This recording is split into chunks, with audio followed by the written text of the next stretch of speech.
Assalamualaikum warahmatullahi wabarakatuh. Halo teman-teman, perkenalkan nama saya Asti Fadila. Saya seorang mahasiswi dari Prodi PAI Unisula, yang dimana di sini saya akan menerangkan terkait dengan media pembelajaran menggunakan proses ADI, yang dimana ADI ini atau lebih ke desainnya saya mengambil video interaktif slide berbasis PowerPoint dengan menggunakan tema pembelajaran yaitu mengonsumsi makanan dan minuman yang halal dan menjauhi yang haram. Selamat menyimak. Oke, baik. Sebelum kita mengenal terkait dengan makanan dan minuman yang halal dan haram, maka sebelum itu kita harus melihat video di atas ini ya teman-teman, terkait dengan pengenalan terlebih dahulu makanan dan minuman yang halal dan haram itu. Selamat menyimak. When I was born, the first words that I had heard were the words of Allah being whispered through my ear.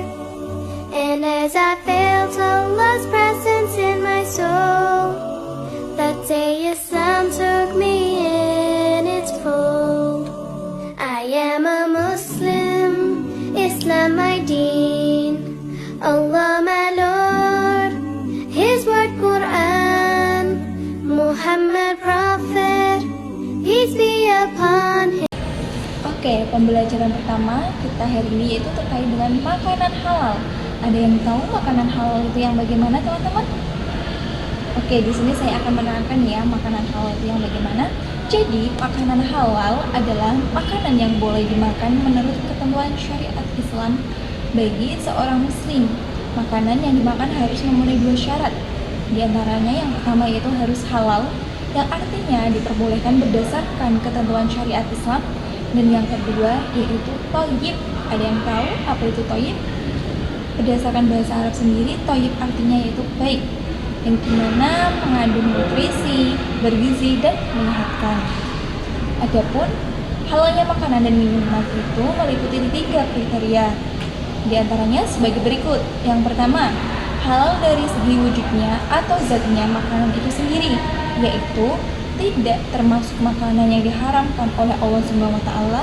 Yang kedua, halal dari segi cara mendapatkannya. Dan yang terakhir yaitu halal dalam proses pengolahannya. Adapun jenis-jenis makanan halal menurut wujudnya yaitu ada 3 teman-teman. Yang pertama, 1. Makanan yang disebut halal oleh Allah dan Rasulnya yang terdapat dalam Al-Quran dan hadis.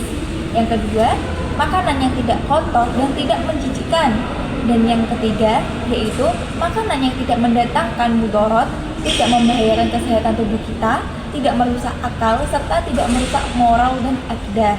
Firman Allah SWT dalam Al-Quran mengenai makanan halal sendiri terdapat dalam surah Al-Baqarah ayat 168 yang artinya, wahai manusia, makanlah sebagian makanan di bumi yang halal lagi baik dan janganlah mengikuti langkah-langkah setan. Sesungguhnya ia bagimu merupakan musuh yang nyata. Nah, di sini ada contoh makanan halal. Bisa dilihat ya teman-teman gambar-gambar contoh makanan halal. Yang utama dan pertama itu harus ada logo halal. Baik kita mau di restoran ataupun produk makanan harus tertera label halal ya teman-teman. Bisa dilihat ya. Di sini ada ayam bakar yang dimana ketentuan dalam pembeliannya, cara mendapatkannya, serta ada ikan, buah-buahan, dan lain sebagainya. Oke. Nah, selanjutnya kita masuk ke makanan yang haram. Ada yang tahu makanan haram itu apa aja? Oke, kita akan menerangkan makanan haram ya. Nah, makanan haram sendiri salah satunya semua makanan yang langsung dinyatakan haram dalam Quran surah Al-Maidah ayat 3, yang artinya diharamkan bagimu memakan bangkai, darah, daging babi, dan daging hewan yang disembelih bukan atas nama Allah, yang tercekik, yang dipukul, yang jatuh, yang ditanduk, dan yang diterkam binatang buas, kecuali yang sempat kamu sembelih. Diharamkan pula apa yang disembelih untuk berhala, demikian pula mengundi nasib dengan azlam atau anak-anak, karena itu suatu perbuatan yang fasik. Jadi intinya dalam ayat tersebut yang makanan yang dinyatakan haram itu ada bangkai, darah, daging babi, daging hewan yang disembelih atas nama selain Allah Subhanahu wa taala, hewan yang mati karena tercekik, dipukul, terjatuh, ditanduk hewan langit, diterkam binatang buas, dan hewan yang disembelih untuk berhala. Selanjutnya, yang kedua, semua jenis makanan yang mendatangkan mudarat atau bahaya terhadap kesehatan badan, jiwa, akal, moral, dan akidah. Yang ketiga, semua makanan yang kotor dan menjijikkan atau khaba'is. Dan yang terakhir, makanan yang didapatkan dengan cara yang batil atau tidak thayyib. Oke, baik teman-teman, selanjutnya kita akan masuk ke pembelajaran yang ketiga, yaitu terkait dengan minuman yang halal dan minuman yang haram. Ada yang tahu minuman yang halal dan yang haram itu bagaimana? Nah, di sini saya akan menerangkan terkait dengan minuman halal dan haram. Jadi, minuman halal merupakan minuman yang boleh diminum menurut ketentuan hukum syariat Islam.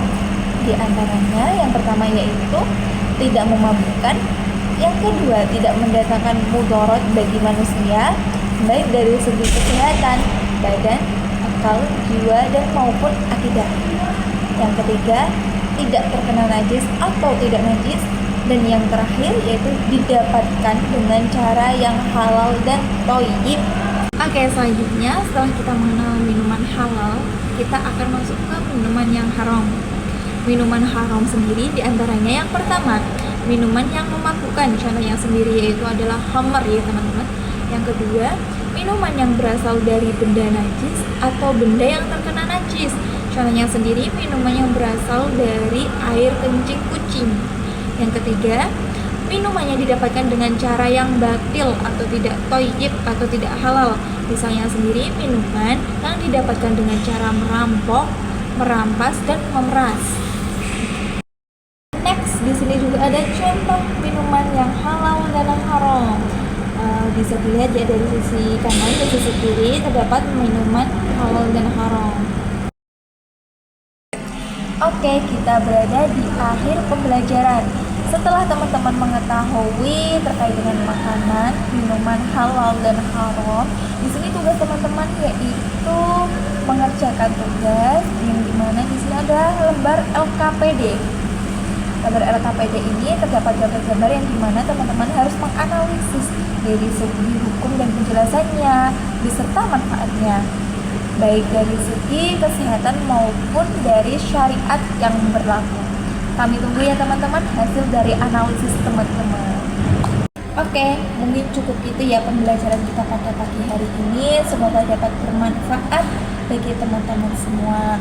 Mungkin cukup itu. Saya Stefadila selaku materi pada hari ini. Mohon maaf yang sebesar-besarnya apabila dalam penyampaian materi kurang jelas dan kurang paham. Akhirul kalam, wallahu muwaffiq ila aqwamit thoriq. Wassalamualaikum warahmatullahi wabarakatuh. Dadah.